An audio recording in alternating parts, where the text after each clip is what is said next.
Blue Origin's rocket has exploded. As of the 28th of the time of this recording, Blue Origin's New Glenn rocket has completely exploded. Fires have been able to be seen from 115 miles away. This happened at 9 p.m., 28th of May. That's $150 million down the drain. And I'm here to explain it. I'm here to explain exactly what the heck is going on in Blue Origin, Jeff Bezos, NASA. Well, let's just tackle it all here. So, what's happened? So, New Glenn is a 98-meter tall, heavy lift orbital spacecraft. And on the 20th of May at 9 p.m. at Kennedy Space Center, this was Blue Origin's, well, it was their third launch. So let's just break it down. So let's just break it down. Blue Origin is a space company created by Jeff Bezos back in 2000.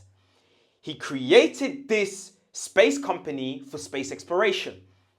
New Glenn is the heavy lift orbital space rocket. So that is designed to take heavy cargo. Think like Starship for SpaceX. Now, this was their third launch.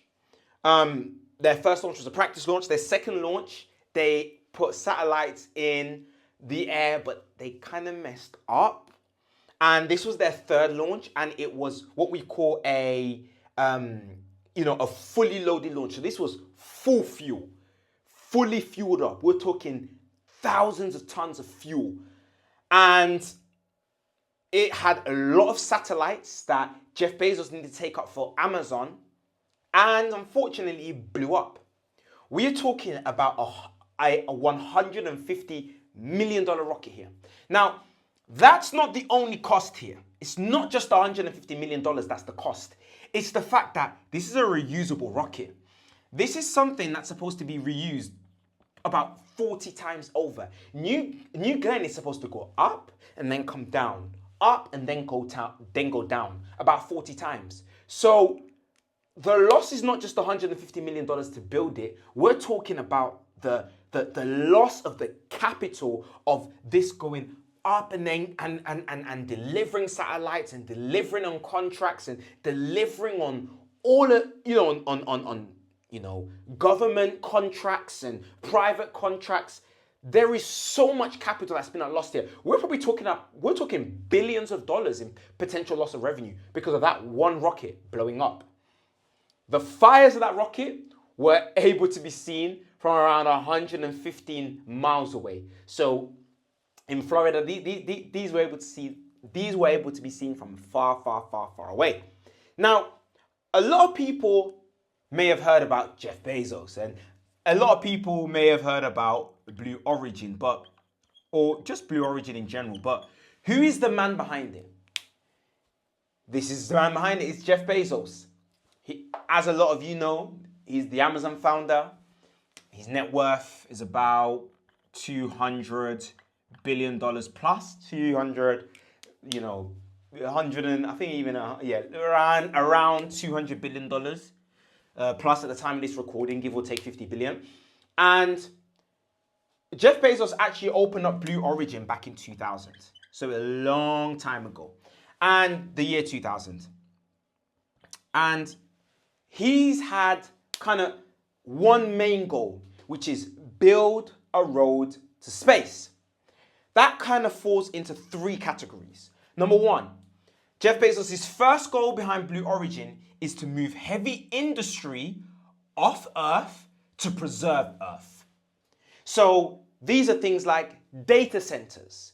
These are things like data centers which take up, so much energy and so much of Earth's resources. Jeff Bezos' idea is, let's move heavy industry off Earth. Let's move, these things that are literally killing the planet. Let's move them off Earth. And why? Because that will preserve Earth. So his second goal is a residential planet. Let's keep Earth green. That's his second goal, is to keep Earth green and to keep it as a residential planet. So we move heavy industries off Earth, and those who want to do the heavy work will stay off Earth. But Earth now just becomes a residential planet. This is where we live. This is where we eat. This is where we enjoy. This is where we look at the seven wonders of the Earth. Let's keep Earth as Earth. Let's keep Earth as the garden that we originally found it in. You know, let's not kill off species and kill off species of animals and kill off species of plants. Let's keep Earth as a residential planet. This is where we eat. This is where we will eat. This is where we will drink. This is where we will love. This is where we'll be happy. But off Earth, heavy industry that we know we need electricity, we need data centers, we need AI, we need chips, we need gas, we need electric. Let's keep it off. Let's not keep damaging this Earth as much as we already have been. And now you might be thinking, how exactly, like where exactly is he going to take these heavy industries? Now, here's the bit different to Elon. Elon Musk wants to be a multi-planetary species. Elon Musk wants to inhabit Mars, and so that if Earth does, go to dust, we can do that stuff on Mars, then on Jupiter, and so on and so forth. But with Jeff Bezos, what he actually wants to do is he's keeping Earth. He believes that we should live on Earth, but what he wants to do is the heavy industries are going to be in something called O'Neill cylinders. Now, I'm not going to get technical here and sit and act like I can give you a full debrief and full explanation on what an O'Neill cylinder is. But the best way to explain it is, if we look at Earth's orbit, they're going to basically be these massive cylinders shapes, these massive cylinders, and like a massive cylinder like that. And if you can imagine, it's like a 360 cylinder, and you can work. His plan is that we want those heavy industries on these. It's like something off, it's like something off, literally something off. What's that movie by Christopher Nolan, the space one? That one. I've completely forgot it. But it's like something out of that, something out of Star Trek, something out of Star Wars. And he wants the heavy industries in this cylinder, and then they will be orbiting Earth. They will just be orbiting Earth. And they're not affecting Earth, but they're in that low Earth orbit, and they're just around and around. And that will actually mean a few things. He believes that millions of people will be able to live in these O'Neill cylinders, one. Two, because of the way that it's going to operate around Earth's orbit, they're actually going to be able to maintain the same weather all year round, 360. So very interesting stuff, but that's always been Jeff Bezos' main goal around Blue Origin. So, and you need this level of understanding. So everything you see Jeff Bezos do with Blue Origin, remember, this is his main goal. Now, what does Blue Origin stand for? What is Blue Origin doing? Blue Origin, has kind of, again, three, main things that it does and what it's doing currently right now. Its motto is gradatin ferocite. That basically means, that's Latin for step by step, ferociously. It's that Amazon mentality, that Amazon mentality, that ferocious moving, that, moving ferociously by step. And we see this gradatin ferocite in New Shepard, New Glenn. New Shepard is, New Shepard is Blue Origin's, smaller spaceship for people that want to go to, that want to take trips to space, basically. We saw Jeff Bezos go there. Recently, a lot of, celebrities went there and women went there. And he started with this, with New Shepard, completed that, ticked that off. We all saw that on the news. And then he moved over to New Glenn. So it's a step-by-step thing. If you see what Jeff Bezos just tweeted now, he basically said, look, this is a bad day, this is a sad day, but it's worth it. We go step by step. The next thing that Blue Origin stands for is radical reusability. This is why it's such a I can't get my words out. This is why it's such a catastrophic loss with New Glenn blowing up, because the whole point of New Glenn being built is that it's reusable. See, back in the day, when NASA really was the only one releasing rockets, but back in the day, and I say back in the day like I'm a granddad, but when rockets were first being used, it was a one and done type thing. We send the rocket up, it blows up and it's done. So if a rocket exploded, it was like, well, it was a one and done anyway. So this is why if you go to the Kennedy Space Center, you will just see a load of rockets there because it was just a one and done thing. But now we reuse. SpaceX reuse, Blue Origin reuse. That's why it started off with the technology in New Shepard, that it was being reused. Now people are doing it as a trip on holidays and all of these things. Innovation. Blue Origin has been exceptional when it comes to innovation. They have designed something called Blue Alchemist. And this basically is a technology and method that they've designed which is going to allow Blue Origin to basically take soil from the moon and use it to make, actual resources that we need. That's it. It's called Blue Alchemist. This is what you call a masterclass of engineering. And things like this are this is really what Blue Origin stands for. This kind of innovation where it allows them to take the moon's resources and then convert it into, metals and resources that we need in order to actually live on the moon and grow on the moon. This type of stuff of innovation is things that are going to get to the goal that Mr. Bezos is looking for. Now, it's a very unfortunate thing that's happened here because just 2 days before, NASA had just given Blue Origin a massive contract. It was a massive contract out of their $20 billion moon-based contract. So NASA actually plans to land on the moon, and they plan to actually build a moon base there. They've got $20 billion, behind it. And there are contracts that they are handing out to private space companies like Blue Origin, like SpaceX. And, NASA have got some very ambitious plans to make this happen in a few years' time. So I'm going to be honest, this fire happening and this rocket basically blowing up wasn't great news for NASA. Not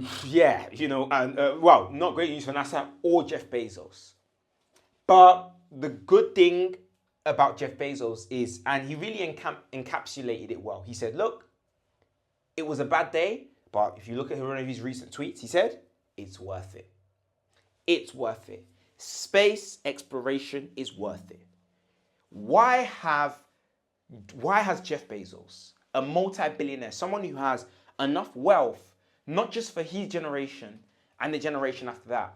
Jeff Bezos has so much wealth that if he gave every single person on the planet $100,000, he would still be the richest person on earth. This kind of wealth is unimaginable wealth. Yet, why does he still want to explore space? Why does he still want to pump? He's pumped about $8 or $9 billion so far into Blue Origin. Why more? Why is Elon Musk now, his main focus is on SpaceX? Why is that? Why is Elon Musk so obsessed about SpaceX? Why is one of the pay packages for SpaceX, if it gets triggered, which is the multiplanetary, the multiplanetary species clause, where if they have 1 million people on Mars and SpaceX is worth 7.5 trillion, why will Elon Musk get 200 million super voting shares? Why is something like that in there? What is the big deal about space? And guess what? It's not just Elon. It's not just Jeff Bezos. It's the whole world. Let me show you. By 2035, the global space industry is projected to be worth $1.8 trillion. Currently, it's at $630 billion. And there are 3 main sectors where that wealth and money is going to be involved in. 1, communications. 2, manufacturing.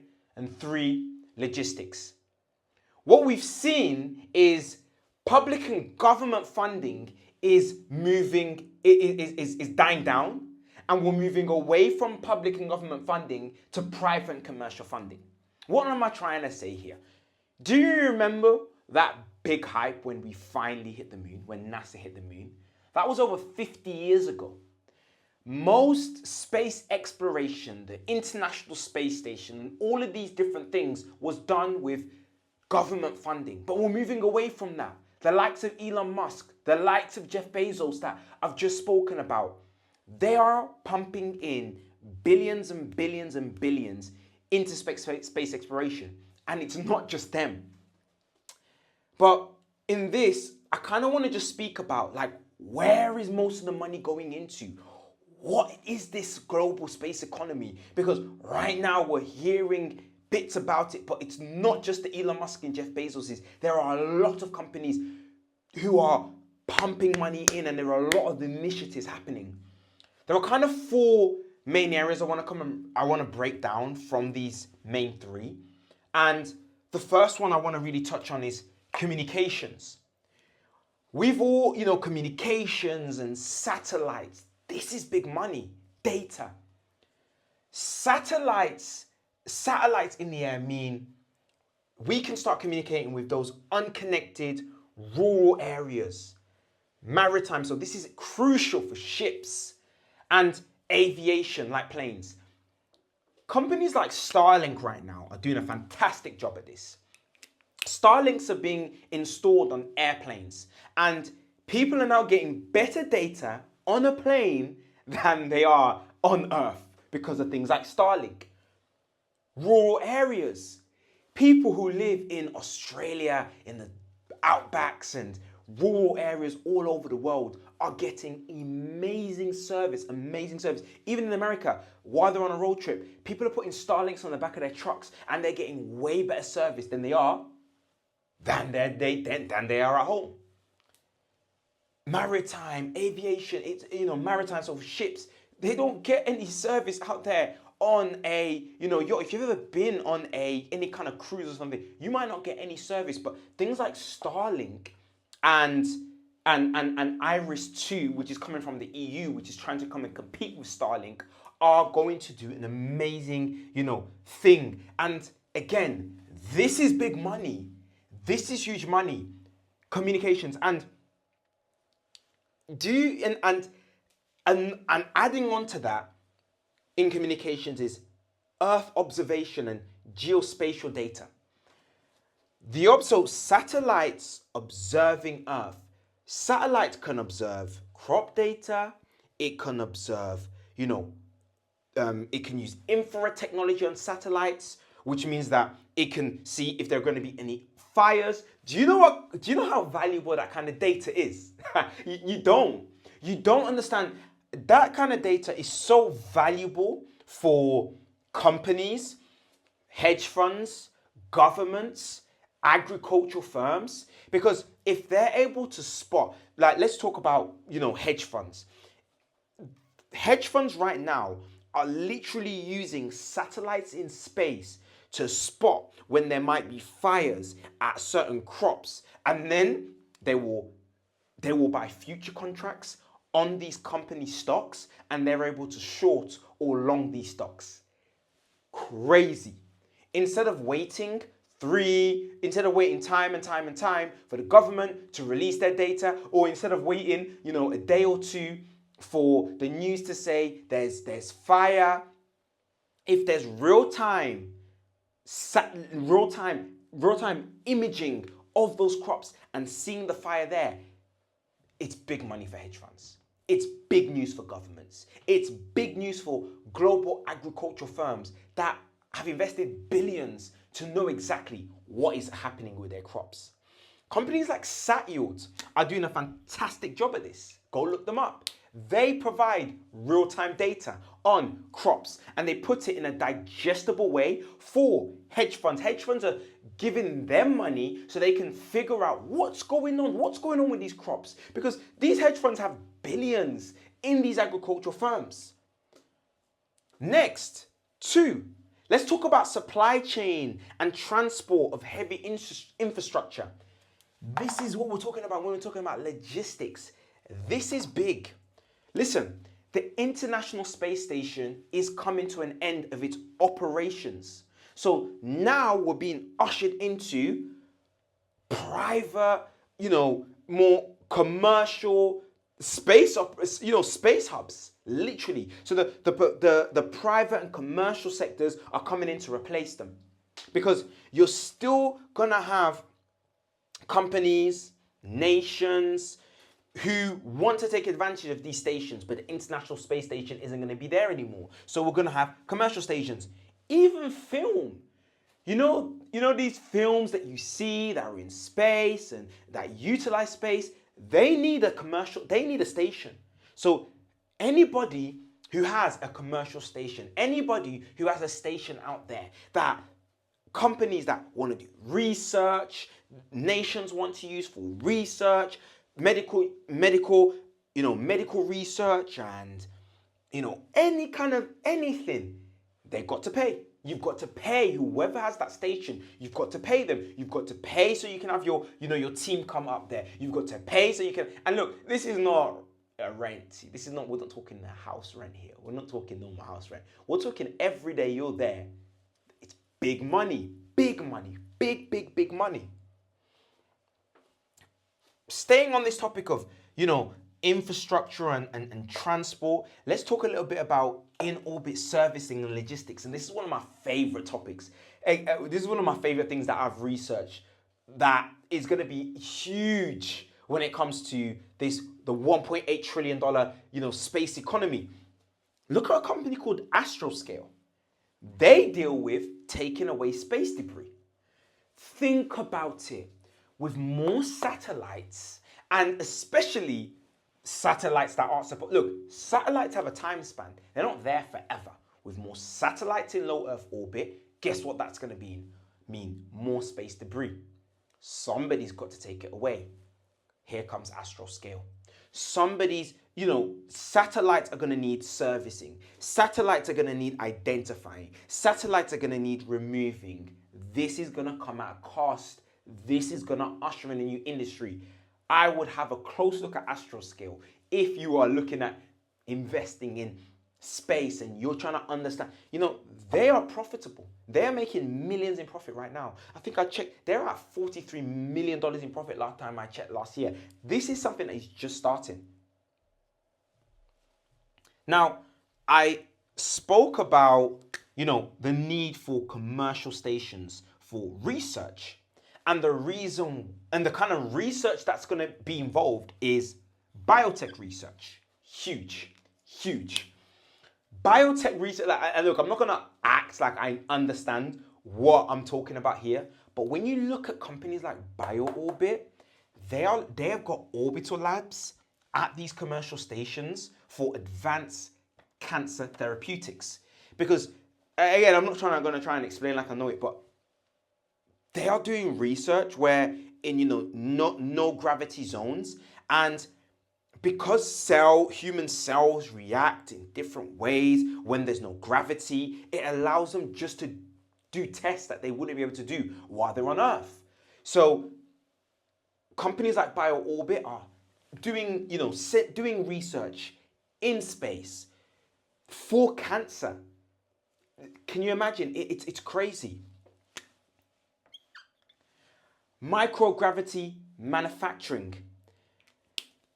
Companies like VADA have gotten VADA just did a Series C funding round, and they got $187 million in funding for autonomous orbital labs, so they can research on microgravity crystallization reactors to target small molecule therapeutics. VADA aren't even saying what they're doing research on, but they've already done a V1, V2, V3. Currently, they have their fourth, mission that they're doing right now for the research that they're doing. Some of the research that they're doing are things like stem cells and regenerative medicine research. Because again, cells just react differently where they're in space. From my research, just to make it simple, if you can imagine, here on Earth, cells will just remain put. But because in space there's no gravity, we can see cells move around a little bit more. With them moving around a little bit more, it means that they can do research to see, hey, how can we make sure that the cells stay put? Because as we know with cancer, cancer is that, multiplication of cells. So if they can do research to see how can we make sure that cells stay put, it allows them to find new things that they would never be able to find here. That can do for all sorts, not just cancer, but all types of, medicine and therapeutics, and it's crazy research. They wouldn't be getting 187 million for nothing. Again, going back to microgravity manufacturing, there's a company called Zeblan that are creating zero gravity fiber optic cables. Yo, something like this, zero gravity fiber optic cables means that we could see fiber optics move at speeds that we've never been able to see before. Zeblan, look them up. So you can already see here, I'm not even done yet, but I've already shown you how communications and connectivity, manufacturing that Zeblan are doing, and VADA, and logistics that companies that like Satyield are doing, or more specifically Astroscale are doing for logistics with space debris and all of these different things. These are the kind of things that are happening, and there's going to be more and more and more as the years go by. More companies, more research, more manufacturing, and it's all going to contribute to this $1.8 trillion space economy that we're going to see by 2035. 4. This is a little bit separate to the 3 here. Let's talk about the moon. We are entering into what is being called the lunar economy. There is a race right now to basically take over the moon. NASA are going at it. They've got their 20 or 30 billion dollars. I spoke about it earlier. 20 or 30 billion dollars that they are putting, that they've put to have a base on the moon. And countries are literally moving at speed to take territories of their land ASAP. NASA want to get there quickly because it's first come, first serve. Whatever land you mark on the moon is the land that you have. So there is a huge race to get to the moon right now. And what does that mean? If there's a huge race, it means there are certain things that NASA are going to need in order to get to the moon. Landers, rovers, communications, all of these different things, NASA is paying big bucks in order to get there. And it's not just NASA. Other countries are going to pay companies to ensure that they can get to the moon as quick as possible. Mining. There's something called lunar ice that is on the moon. Apparently this can be used to generate energy. This could help. This could now lead to deep space exploration. We get to the moon. We go from the Earth to the moon. We already know that this requires a lot of energy. But what if we can get from the Earth to the moon, and then from the moon we can explore again? This is big money. This is huge. There are, as you can see here, this is going to be some fantastic stuff. And moving and perfectly segueing on from companies, let's just talk about what companies are doing and what they're doing and what they're investing into and what they're pushing forward that's leading to this $1.8 trillion space economy. You've got countries like the US, as I've been mentioning plenty, but China coming on board, India coming on board, Japan are coming on board on these launches. Astroscale is a Japanese company. India have a very efficient space program. China are really gearing up. They're putting heavy investment in launches. Big reason why is because of the reusable technology that we now have. I've mentioned it earlier. SpaceX and Blue Origin, you don't just launch a rocket and use it once. We launch and reuse. So there's going to be a lot of launches that are going to be happening from countries in space. Infrastructure. I mentioned earlier, I've been mentioning a lot about Starlink, but the EU are bringing a competitor. It's called Iris 2. These are the kinds of infrastructure that are going to come. They want to bring a competitor for connectivity. The UK is doing a lot of investment in terms of fintech. As we know, the UK is London is one of the financial capitals in the world. Anything to do with finances, London is the place. They want to be at the forefront for finances. There's going to be a lot of capital that's going to be needed to push the space agenda. UK want to be that go-to place. There's a big initiative in the EU right now called Business in Space. With all of the space exploration that's going on, there's no regulation, there's no laws, there's no business. When we look at other typical industries in energy, in gas, in retail, there are so many systems, there's so many regulatory bodies, there's so many this, that, and the other. There are no regulations so far in space. Right now, it's the FAA, I believe, so right now it's the FIA, so the Federal Aviation, they are dealing with some of the things that are happening with space. So for example, Blue Origin, they messed up with one of their launches, one of their satellite launches. They put it in the wrong space, and it was the FAA who had to tell them to, sit your rockets down. It can't be the FAA forever. They actually deal with aviation. They shouldn't be dealing with space. What happens when we go to the moon? Who's going to handle stuff like that? What happens when we go from the moon to Mars? Who is going to handle this kind of regulation? Right now, there's nothing. Technically, if you go to the moon right now and you kill someone, or if you cheat someone, there are no rules or regulations. Those rules and regulations are for Earth, not on Mars. Interesting. Consumption. Companies like BRICS, so Brazil, Russia, India, China, South Africa, they're heavily investing into data. Data that I've spoken about that Satya will do. Data that I've spoken, data and connectivity that Starlink are doing. These kinds of countries, they're going to be heavily looking for this data because it's going to benefit them massively if they can have this kind of data. This is the $1.8 trillion space economy. This is something to be excited for. I've created this video, I've created kind of this part just to explain if you're, asking that question, where is all this money from space coming from? Where is it going to be spent? How is it going to be generated? This is how. I hope now you can understand, the billions and billions of that are being pumped in and out. And I really hope that, one person takes this and they have an idea that they can actually execute on and can contribute to this. I hope this helped.